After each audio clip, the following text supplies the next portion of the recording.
புனித மத்தேயு எழுதிய பரிசுத்த நற்செய்தியில் இருந்து வாசகம். அதிகாரம் 4, இறைவார்த்தைகள் 12 தொடக்கம் 23 வரை. அக்காலத்தில் ஜோவான் கைது செய்யப்பட்டதை இயேசு கேள்விப்பட்டு கலிலேயாவுக்கு புறப்பட்டு சென்றார்.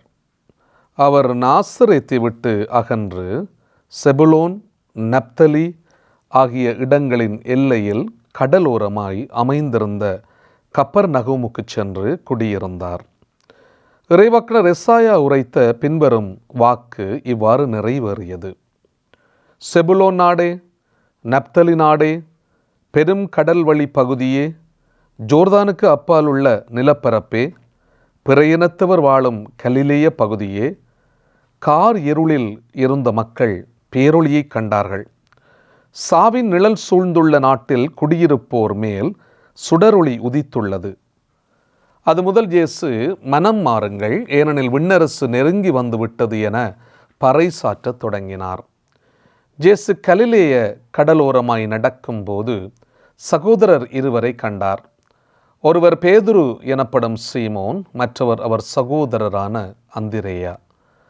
மீனவரான அவ்விருவரும் கடலில் வலை வீசிக் கொண்டிருந்தனர். இயேசு அவர்களை பார்த்து, என் பின்னே வாருங்கள், நான் உங்களை மனிதரை பிடிப்பவர் ஆக்குவேன் என்றார். உடனே அவர்கள் வலைகளை விட்டுவிட்டு அவரை பின்பற்றினார்கள். அங்கிருந்து அப்பால் சென்றபோது வேறு 2 சகோதரர்களை கண்டார். அவர்கள் செபதேயுவின் மகன் யாக்கோப்பும் அவர் சகோதரனான ஜோவானும் ஆவர். அவர்கள் தங்கள் தந்தை செபதேயுவுடன் படகில் வலைகளை பழுது பார்த்து கொண்டிருந்தார்கள். இயேசு அவர்களையும் அழைத்தார். உடனே அவர்கள் தங்கள் படகையும் தந்தையையும் விட்டுவிட்டு அவரை பின்பற்றினார்கள். அவர் கலிலேய பகுதி முழுவதும் சுற்றி வந்தார். அவர்களுடைய தொழுகை கூடங்களில் கற்பித்தார். விண்ணரசு பற்றிய நற்செய்தியை பறைசாற்றினார். மக்களிடையே இருந்த நோய் நொடிகள் அனைத்தையும் குணமாக்கினார். வாழ்வு தரும் இயேசு கிறிஸ்துவின் நற்செய்தி. கிறிஸ்துவே உமக்கு புகழ். இறையேசுவிலே அன்புமிக்க சகோதர சகோதரிகளே, பொதுக்காலத்தினுடைய 3வது வாரத்துக்குள்ளே நாங்கள் நுழைகின்றோம். இன்றைய இறைவார்த்தையினுடைய வல்லமையை சற்று ஆழமாக நாங்கள் பார்க்கலாம். இன்றைய 1வது வாசகம் எசாயா நூலிலிருந்து எடுக்கப்படுகின்றது. 9வது அதிகாரத்திலிருந்து சிறப்பாக எடுக்கப்படுகிறது.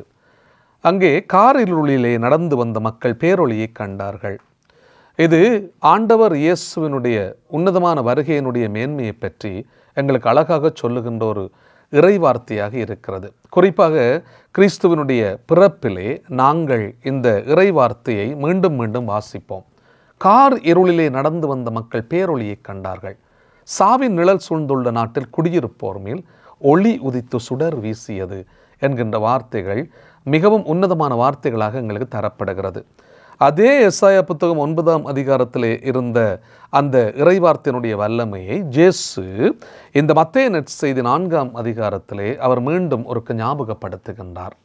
அதாவது இருட்டுக்குள்ளே இருக்கின்ற மக்கள் வெளிச்சத்தை காணப்போகின்றார்கள், சாவுக்குள்ளே இருக்கிற மக்கள் வாழ்வை கண்டு கொள்ளப் போகிறார்கள் என்கின்ற ஒரு உன்னதமான சிறப்பான நற்செய்தியினுடைய பகிர்வை ஆண்டவர் இயேசு அங்கே போதனை செய்வதை நாங்கள் பார்க்கலாம். குறிப்பாக இந்த மத்தேயு நற்செய்தி 4ஆம் அதிகாரத்தில் நாங்கள் பார்க்கிறோம், ஆண்டவர் இயேசுனுடைய பணி வாழ்க்கையை ஆண்டவர் ஆரம்பிக்கின்ற போது அவர் சொல்லுகின்ற வார்த்தை, 1வது வார்த்தை மனம் மாறுங்கள் என்பது. ஏனெனில் விண்ணரசு நெருங்கி வந்துவிட்டது. எங்களுக்கு அருகிலே விண்ணரசு இருக்கிறது. விண்ணரசு நாங்கள் எதிர்கொண்டு செல்லுவதற்கு முதலிலே எங்களுக்கு தேவையானது நாங்கள் மனமாற்றத்தை காண வேண்டும்.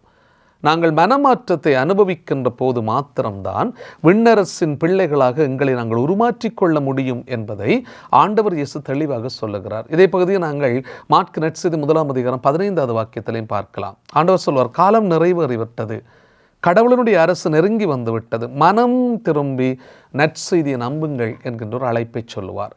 இதே பகுதியை நாங்கள் இந்த மத்தேயு நற்செய்தியிலே பார்க்கிறோம். ஆண்டவர் சொல்வார், மனம் மாறுங்கள், ஏனெனில் விண்ணரசு நெருங்கி வந்து விட்டது என ஆண்டவர் பறைசாற்ற தொடங்குகிறார். ஆண்டவருடைய வல்லமையான வார்த்தைகள் என்று எங்களுக்கு திடமாக பலமாக தரப்படுகிறது. மதமாற்றம் வேறு அன்பானவர்களே, மனமாற்றம் வேறு.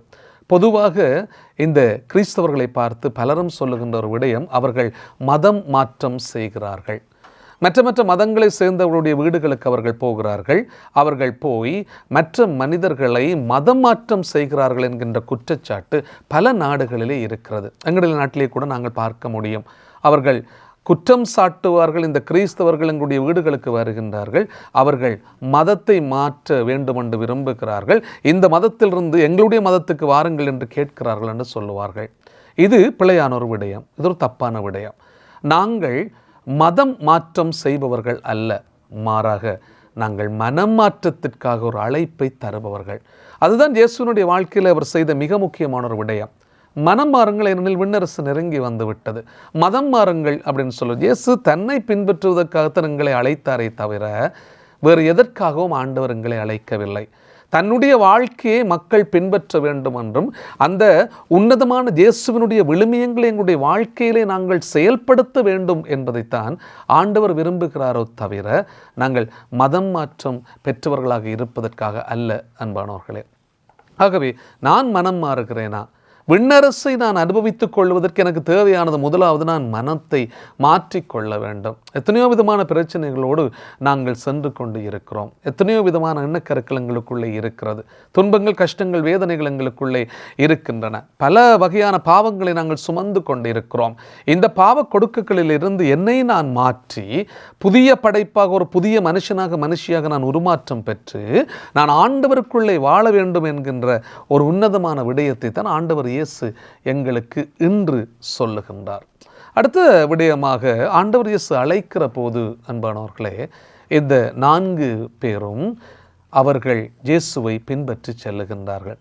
இந்த அழைப்பினுடைய மேன்மையை அவர்கள் அழகாக புரிந்து கொள்வதற்கான ஒரு வாய்ப்பை அவர்கள் பெற்றுக்கொள்ளுகிறார்கள்.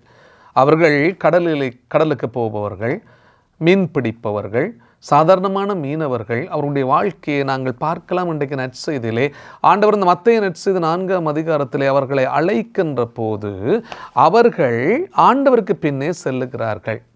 அவர்கள் கடலிலே வலை வீசி மீன் பிடிப்பவர்கள், ஒரு சாதாரணமான மீனவர்கள் ஆண்டவருடைய குரலை கேட்டபோது அவருக்கு பின்னுக்கு போகிறார்கள். இது ஒரு அழகான அழைப்பினுடைய மேன்மை அன்பானவர்களே. இப்போ நாங்கள் செபதேயுவினுடைய பிள்ளைகளை பார்க்கின்ற போது அவர்கள் வலைகளையும் தங்களுடைய தந்தையையும் விட்டு அவரை பின்பற்றி போகிறார்களாம். தங்களுக்கு இருக்கக்கூடிய செல்வம், சொத்து, தங்களுக்கு இருக்கக்கூடிய பணம், பொருள், பெருமை எல்லாவற்றையும் விட்டு இயேசுவை பின்பற்றுகிறார். சீடத்துவத்தினுடைய மேன்மை எங்கே இருக்கிறது என்பதை இன்றைக்கு நற்செய்தி எங்களுக்கு சரியான அழகாக சொல்லும். அந்த சீடத்துவத்தினுடைய மேன்மை இந்த சீடர்கள் அனுபவிக்கிறார்கள். அவற்றையும் விட்டு விடுகின்றார்கள். தங்கள் வாழ்வாதாரத்தை விட்டு விடுகிறார்கள். தங்களுக்கு செல்வம் கொளிக்கின்ற கடலை விட்டு போகின்றார்கள். தங்களுக்கு ஒவ்வொரு நாளும் உணவு தந்து கொண்டு, பணம் தந்து கொண்டு இருந்த அந்த மீன்களை எல்லாம் விட்டு போகின்றார்கள். எல்லாவற்றையும் அவர்கள் விட்டு விடுகின்றார்கள். இதிலிருந்து நாங்கள் பெற்றுக்கொள்ளக்கூடிய மிக முக்கியமான விடயம் என்னவென்று சொன்னால், இயேசு கிறிஸ்து என்கின்ற ஒப்பற்ற செல்வத்தை எனதாக்கிக் கொள்வதற்காக நான் எல்லாவற்றையும் குப்பையாண்டு கருதுகிறேன் என்று பிலிப்பியருக்கு எழுதிய திருமுகத்திலே புனித பவுல் சொல்வார் 3ஆம் அதிகாரம் 8வது வாக்கியத்திலே. ஆண்டவர் இயேசு என்கின்ற ஒப்பற்ற செல்வத்தை நான் என்னதாக்கிக் கொள்வதற்காக நான் எல்லாவற்றையும் குப்பையாண்டு கருதுகிறேன். எனக்கு எதுவுமே தேவையில்லை, நான் ஆண்டவர் இயேசு மாத்திரமே எனக்கு போதும் என்று அவர்கள் போகின்றார்கள். எதுவுமே அறியாதவர்கள், ஒன்றுமே தெரியாதவர்கள் ஆண்டவர் இயேசுவை பார்க்கிறார்கள், அவருடைய முகத்தை பார்க்கிறார்கள், அவருடைய வார்த்தையை கேட்கிறார்கள்.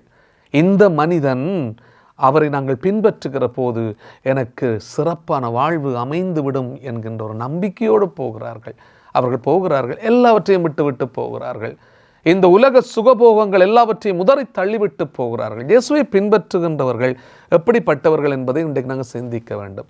எனக்கு பொருள் வேண்டும், எனக்கு சொத்து வேண்டும், எனக்கு செல்வம் வேண்டும், எனக்கு பணம் வேண்டும், எனக்கு பதவி வேண்டும், எனக்கு பட்டம் வேண்டும் என்றெல்லாம் பிடித்து கொண்டு அன்பானவர்களே இயேசுவை நாங்கள் பின்பற்றவே முடியாது. இன்றைக்கு நாங்கள் செய்கின்ற மிக பயங்கரமான துரோகமே அதுதான்.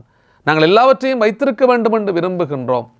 எனக்கு மாட மாளிகை வேண்டும், கோட கோபுரங்கள் வேண்டும், பெரிய சொத்துக்கள் வேண்டும், சுகங்கள் வேண்டும், காணி பூமிகள் வேண்டும், நிலங்கள் வேண்டும், எனக்கு வீடு வாசல்கள் வேண்டும், எனக்கு நகை நட்டுக்கள் வேண்டும், எனக்கு பட்டம் வேண்டும், பதவி வேண்டும், நான் அப்படி செல்வத்தோடு இருக்க வேண்டும் என்று எல்லாவற்றையும் வைத்துக்கொண்டு ஆண்டவர் இயேசுவை பின்பற்றுகிறோம் என்று சொல்லுவது பொய்யான ஒரு விடயம். அவற்றையெல்லாம் நாங்கள் செய்யவே முடியாது. எதை நாங்கள் இழக்கிறோம்? இழந்த பிற்பாடு இயேசு என்கின்ற செல்வத்தை நாங்கள் பெற்றுக்கொள்ளுகிறோமா? அதுதான் கிறிஸ்தவ வாழ்வினுடைய உன்னதமான அழைப்பு. அன்பானவர்களே, எனக்கு எல்லாம் வேணும், ஆண்டவரும் வேண்டும் என்று இருக்க முடியாது. நீ கடவுளுக்கும் செல்வத்திற்கும் நீ ஊழியம் செய்யவே முடியாது. ஆண்டவர் மிகவும் தெளிவாக எங்களுக்கு சொல்லுவார். நீ கடவுளுக்கும் செல்வத்துக்கு நீ ஊழியம் செய்ய முடியாது. நீ ரெண்டோடும் நீ வாழ்க்கையை அமைத்து கொள்ள முடியும். 2 தோணியிலே நீ கால் வைத்துக்கொண்டு பயணிக்கவே முடியாது. ஒன்றில் நீ கடவுளோடு இருக்க வேண்டும், அல்லது உன்னுடைய செல்வத்தோடு இருந்து கொண்டு இந்த உலக ஆசைக்குள்ளே நீ மூழ்கி வாழ்ந்து விடு. நீ அப்படியே போய்விடலாம். ஆனால் அதையும் எனக்கு தேவை, இதுவும் எனக்கு தேவை என்று நினைப்பது தவறான விடயம். ஆண்டவர் இயேசுவை நாங்கள் பின்பற்றுகிறோமா? இந்த பற்றுக்களை எல்லாம் அறுத்து எறிந்து விட்டு நாங்கள் இயேசுவுக்காக வாழுகிற நல்ல மனநிலையை பெற்றுக்கொள்ள வேண்டும். இன்றைக்கு ஆண்டவர் அதைத்தான் சொல்லுவார்.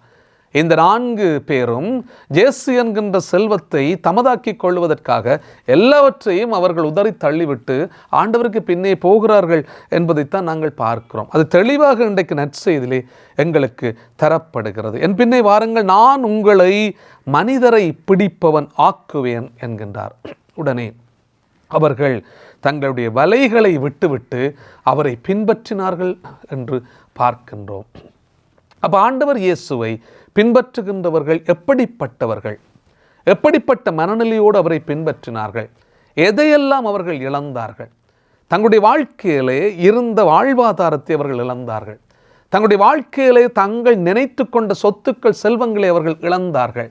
தங்களுடைய வாழ்க்கையிலே தங்களுடைய பெற்றோர்களை அவர்கள் விட்டு பிரிந்தார்கள். எல்லாவற்றையும் இந்த உலகத்தினுடைய வாழ்வுக்குள்ளே அவர்கள் விட்டுவிட்டு ஆண்டவர் இயேசுவை பின்பற்றினார். அதுதான் உன்னதமான ஒரு செல்வத்தை தேடி அவர்கள் போகிறார்கள். இன்றைக்கும் அன்பானவர்கள், எங்களுடைய வாழ்க்கையை நாங்கள் பார்க்கலாம். எல்லாவற்றுக்கும் முக்கியத்துவம் கொடுக்கிறோம், இயேசுவை தவிர. எல்லாவற்றையும் பெற வேண்டும் என்று விரும்புகிறோம், இயேசுவை பெற்றுக்கொள்வதற்கு மறுக்கிறோம். ஆனால் ஏதோ முகமூடி போட்டவர்களாக, ஏதோ வெளி மக்களுக்கு நாங்கள் நடிப்பவர்களாக பலரும் வாழ்ந்து கொண்டிருப்போம். கிறிஸ்தவத்திலே பலரும் அன்பானவர்கள் இப்படித்தான் நாங்கள் வாழ்ந்து கொண்டிருக்கிறோம். இன்றைக்கு நாங்கள் மற்ற மனிதர்களுக்கு முன்னிலையிலே எங்களை ஒரு புனிதமான தூய்மையான ஆட்களாக எங்களை காட்டிக்கொள்ள விரும்புகின்றோம். ஆனால் எங்களுடைய உள்ளார்ந்த ரீதியிலே நாங்கள் எதை செய்து கொண்டு இருக்கிறோம்? நாங்கள் எப்படி வாழ்ந்து கொண்டிருக்கிறோம்? இயேசுவை முழுமுதல் தலைவராக ஏற்றுக்கொண்டு அவருக்கு பின்னே நான் போய் அந்த செல்வத்தை நான் பற்றி பிடிப்பதற்கு விரும்புகிறேனா, அல்லது இந்த உலக செல்வங்கள் எல்லாவற்றையும் கட்டி அணைத்து கொண்டு என்னுடைய வாழ்க்கையில் நான் வாழ்ந்து கொண்டிருக்கிறேனா? இன்றைக்கு நான் இந்த தெளிவான விடயத்தை என்னுடைய வாழ்க்கையில கேட்டுக்கொள்ள வேண்டும். அன்பானவர்கள், இன்றைக்கு ஒரு அருமையான நாள். நாங்கள் ஆண்டவர் இயேசுவினுடைய இந்த உன்னதமான வாழ்க்கை பயணத்தை மீண்டும் ஒரு தடவை சிந்திக்கின்ற ஒரு நாள். ஆண்டவர் மீண்டும் எங்களுக்கு சொல்ல, கார் இருளிலே நீ இருந்து கொண்டு இருக்கிறாய். இந்த உலக செல்வங்கள், சொத்துக்களுக்குள்ளே நீ மூழ்கி போயிருக்கிறாய். இது ஒரு இருள். இந்த இருளுக்குள்ளே இருக்கிறாய். என்னை நீ பின்பற்றி வருகிற போது நீ வெளிச்சத்தை, ஒளியை கண்டு கொள்ளுவாய். இந்த சாவுக்குள்ளே நீ மடிந்து போய் கொண்டிருக்கிறாய். நீ என்னை பின்பற்றுகிற போது வாழ்வென்கின்ற செல்வத்தை நீ பெற்றுக்கொள்ளுவாய். ஆண்டவர் எங்களுக்கு அழைப்பு விடுக்கிறார். அன்பானவர்களே, அப்போ நாங்கள் அவரை பின்பற்றுகின்ற பிள்ளைகளாக இருக்கிறோமா என்பதை சிந்திப்போம். நான் ஞானஸ்தானத்தின் மூலம் புதுப்படைப்பாக்கப்பட்டவர்கள், நாங்கள் ஏற்கனவே கிறிஸ்தவர்களாகத்தானே இருக்கிறோம் என்று நாங்கள் மார்தட்டி சொல்லிக்கொள்ள முடியும். அடுக்கடுக்காக ஒவ்வொரு திருவருட்சாதனங்களை நாங்கள் பெற்றுக்கொண்டு கொண்டுதான் இருக்கிறோம். நாங்கள் எல்லாவற்றையும் பெற்றிருக்கிறோம். ஆகவே நாங்கள் ஆண்டவருக்குரிய பிள்ளைகள். நாங்கள் நாளாந்தம் திருப்பலிக்கு போகிறோம். அப்படி இல்லாவிட்டாலும் ஞாயிறு திருப்பலிக்கு போகிறோம். அப்படி இல்லாவிட்டாலும் எங்களுடைய பெருநாள்களுக்கு நாங்கள் போய் அங்கே நின்று விட்டு வருகின்றோம் என்றெல்லாம் ஏதோ காரணங்களை எல்லாம் நாங்கள் காட்டிக்கொண்டே இருப்போம். அதனை வைத்துக்கொண்டே நாங்கள் கிறிஸ்தவர்கள் என்று பெயரை சூட்டி கொண்டு இருக்கிறோம். அதெல்லாம் கிறிஸ்தவம். அன்பானவர்களே, கிறிஸ்தவம் என்பது வாழ்வு. கிறிஸ்துவுக்காக எங்களுடைய வாழ்க்கையை அர்ப்பணித்து வாழுவது, கிறிஸ்துவை முன்னிறுத்தி வாழுவது, கிறிஸ்துவை உதாரணமாக கொண்டு வாழ்வது, கிறிஸ்துவை செல்வமாக ஏற்று வாழ்வது, கிறிஸ்துவுக்காக எல்லாவற்றையும் விட்டுவிட்டு வாழ்வது, கிறிஸ்துவுக்காக இந்த உலக செல்வங்கள் எல்லாவற்றையும் ஒதுக்கி வைத்துவிட்டு கிறிஸ்து என்கின்ற செல்வத்தை மட்டுமே தேடிச் செல்வது. இதுதான் வாழ்க்கை பயணம். ஆனால் நாங்கள் பல நேரங்களில் எங்களுடைய வாழ்க்கையிலே சோர்ந்து போய், நூர்ந்து போய், எங்களுடைய செல்வ செழிப்புகளுக்குள்ளே லயித்து போய் வாழ்ந்து கொண்டிருக்கிறோம். அதுதான் எங்களுக்கு நிறைவை தருகிறது என்று பலரும் நாங்கள் நினைக்கிறோம். ஆனால் அதல்ல அன்பானவர்களே. செல்வம், செல்வம், இயேசு ஆண்டவர் செல்வம், அதுதான் என்னுடைய வாழ்க்கையினுடைய முழு நிறைவாக இருக்க வேண்டும். ஆகவே அன்பானவர்கள், இன்றைக்கு நாங்கள் சிந்திப்போம். என்னுடைய வாழ்க்கையிலே ஆண்டவர் மீண்டும் ஒரு சந்தர்ப்பத்தை தருகிறார். அந்த சந்தர்ப்பம் தான் இன்றைக்கு நற்செய்தி. மனம் மாறுங்கள். நீ மனம் மாறுங்கள், ஏனெனில் விண்ணரசு நெருங்கி வந்து விட்டது. மாற்கு நிச்சயத்தில் சொல்வார், காலம் நிறைவேறிவிட்டது. இது காலம் வந்து விட்டது. கடவுளுடைய அரசு நெருங்கி வந்து விட்டது. மனம் திரும்பி நீ நற்செய்தியை நம்பு. இயேசு என்கின்ற செல்வத்தோடு நாங்கள் பயணிக்க முடியும். ஆமென்.